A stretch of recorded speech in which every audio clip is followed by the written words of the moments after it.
I really decided that I was going to commit myself to actually lifting weights when I joined the gym my 18th birthday. I graduated high school, and in that summer I saved up enough money to go join my local Gold's Gym. It was a $300 membership, and that was when I began my bodybuilding quest to become, something that I wanted to be better than anyone. As I started training, I gained about 50 pounds my first year of training, and slowly worked my way through the ranks, competing. I was the best teenager at 19.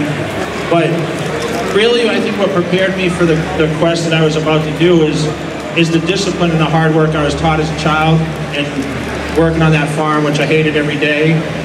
But at the time, it was really building my character, and it taught me a lot about values of hard work, which you guys know that are involved in fitness and bodybuilding, whatever it be, weightlifting. It takes a lot of dedication, a lot of commitment, and you have to sacrifice a lot.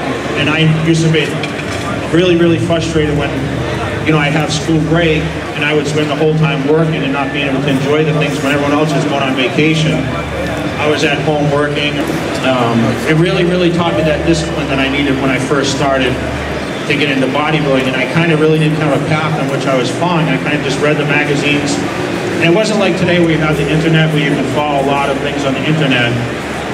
There was no internet at that time, so I just looked at magazines and sat in libraries and read books on fitness and a lot of nutrition things, and I slowly learned that way how to develop my physique, and slowly began to brand myself. When I turned professional, I came out with small little mail order T-shirts, and I used to write back and forth to the fans through hand letters. I used to get fan mail, to my PO box, and I'd write back and forth to fans, in the United States and all over Europe. And I never realized how big the European market actually was. You guys think it's big over here. It's crazy actually what it's like in Europe. I mean, the fans come out like almost double in the United States, because they don't get to see a lot of bodybuilders as much.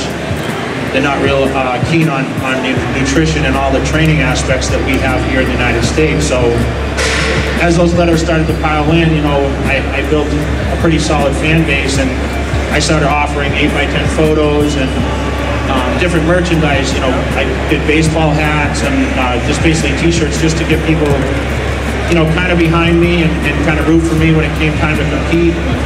I started building what now is the Jay Cutler brand, which has merged into many different things. But what you guys see today is much more than what I really started at. Like I said, it was a small, handwritten mail order business, and now, of course, with the internet, you have the websites, and I'm pushing a clothing line now. I have virtual training that I launched this year, videos, DVDs, which really weren't real popular back then. Then we had VHS videotapes.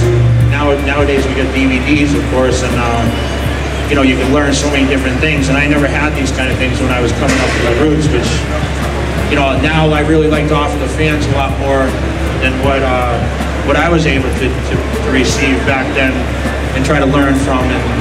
And along that way you learn different things, and you of course make mistakes, but I think most important to me, when I look back on my career and I say, okay, what did I learn and what did I lose? It's building the Jay Cutler name through the fan relationships.